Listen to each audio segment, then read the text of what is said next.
नमस्कार विद्यार्थियों, राजकीय महाविद्यालय बारा के ऑनलाइन क्लासेज में आपका एक बार फिर से स्वागत है।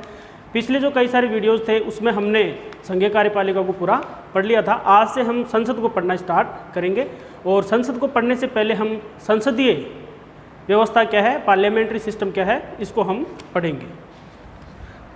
संसदीय व्यवस्था, इसको हम बोलते हैं पार्लियामेंट्री सिस्टम। तो संसदीय व्यवस्था में हम हमारे संविधान को अगर देखें तो हमारे संविधान में केंद्र सरकार और राज्य सरकार दोनों के लिए शासन प्रणाली के रूप में संसदीय व्यवस्था का प्रावधान कर रखा है।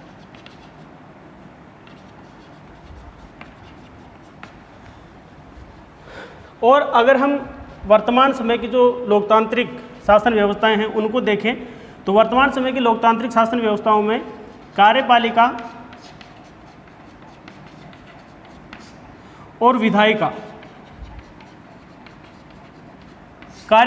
विधायिका इन दोनों के संबंधों के आधार पर दो प्रकार की शासन प्रणालियां हमको देखने को मिलती हैं। एक है संसदीय शासन प्रणाली, पार्लियामेंट्री सिस्टम, और दूसरी हमको देखने को मिलती है वो है अध्यक्षीय शासन प्रणाली।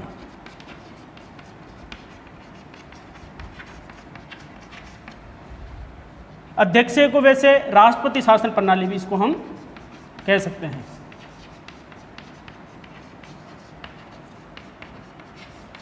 अब हम संसदीय और अध्यक्षीय शासन प्रणाली का एक तुलनात्मक थोड़ा सा अध्ययन कर लेते हैं।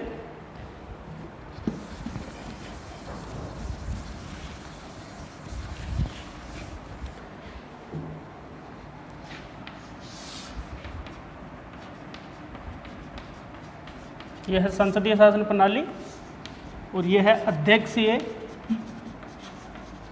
या इसको राष्ट्रपति शासन प्रणाली भी बोला जाता है। तो संसदीय शासन प्रणाली की अगर हम बात करें तो संसदीय शासन प्रणाली में कार्यपालिका है वो संसद के प्रति क्या होती है, उत्तरदायी होती है। यानी इसमें कार्यपालिका संसद के प्रति उत्तरदायी होती है,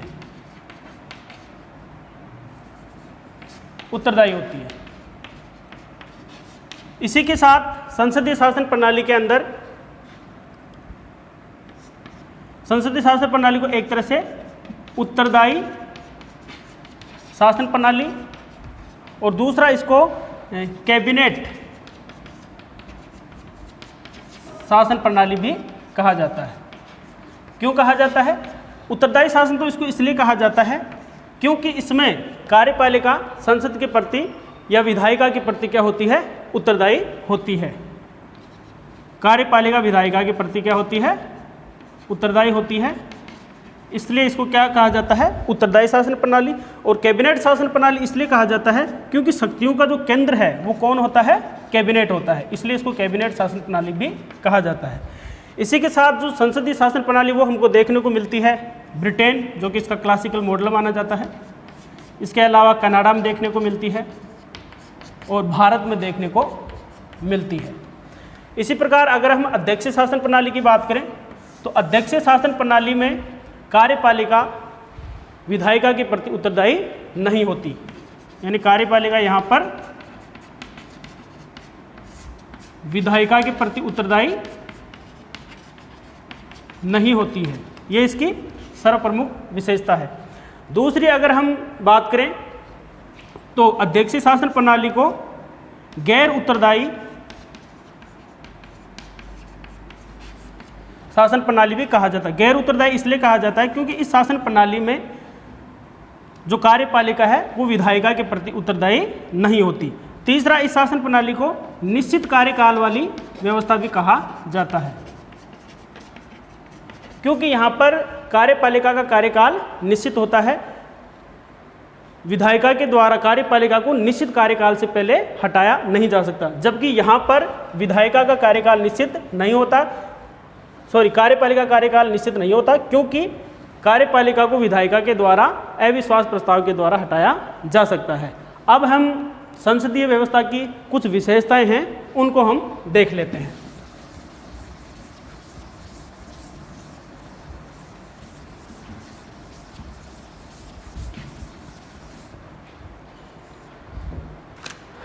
संसदीय व्यवस्था की विशेषताएं,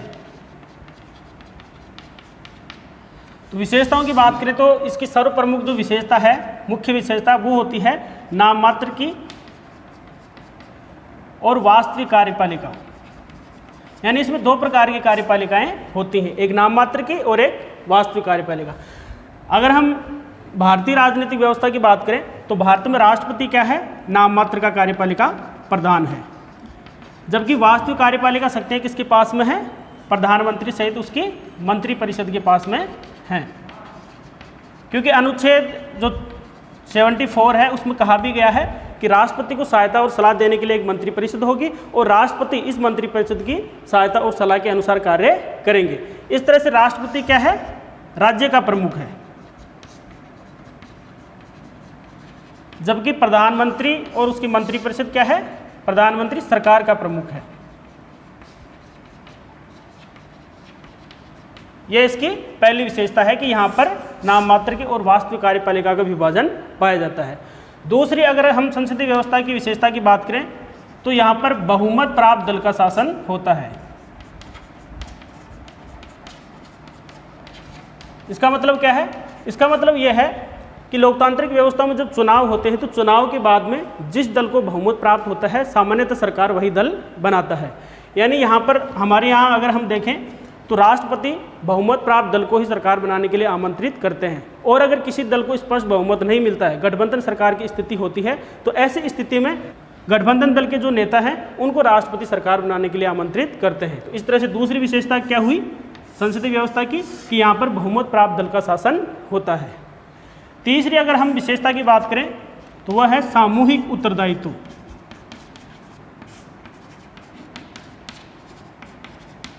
किसका, यानी यहाँ पर जो कार्यपालिका या मंत्रिपरिषद होती है वो सामूहिक रूप से विधायिका के प्रति क्या होती है, उत्तरदायी होती है। इनके बारे में कहा जाता है कि ये साथ साथ डूबते हैं और साथ साथ तैरते हैं। यानी पूरी मंत्रिपरिषद एक इकाई के रूप में सामूहिक रूप से कार्य करती है और सामूहिक रूप से ये विधायिका के प्रति उत्तरदायी होती है। जब अविश्वास प्रस्ताव के द्वारा इनको हटाया जाता है तो समूची मंत्रिपरिषद को हटाया जाता है। तो तीसरी विशेषता क्या हुई, सामूहिक उत्तरदायित्व। संसदीय व्यवस्था की चौथी विशेषता की बात करें तो वह है राजनीतिक एकरूपता। राजनीतिक एकरूपता इस अर्थ में होती है कि संसदीय व्यवस्था में सामान्यतः एक दल जिसको बहुमत प्राप्त होता है वो क्या करता है, सरकार बनाता है। इसलिए यहाँ पर राजनीतिक एकरूपता हमको देखने को मिलती है। और गठबंधन सरकार की अगर स्थिति हो तो ऐसी स्थिति में राजनीतिक एकरूपता सर्वसम्मति के रूप में हमको देखने को मिलती है। यानी जो गठबंधन दल के सदस्य होते हैं वो सरकार की पॉलिसी को लेकर के सर्वसम्मत होते हैं। नेक्स्ट अगर इसकी विशेषता की बात करें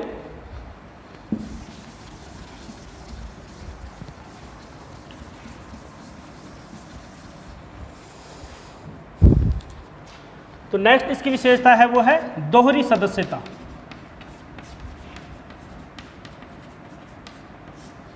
यानी यहां पर सदस्यों को दोहरी सदस्यता मिलती है। एक विधायिका की सदस्यता इनको मिलती है और दूसरी सदस्यता मिलती है इनको मंत्री परिषद की।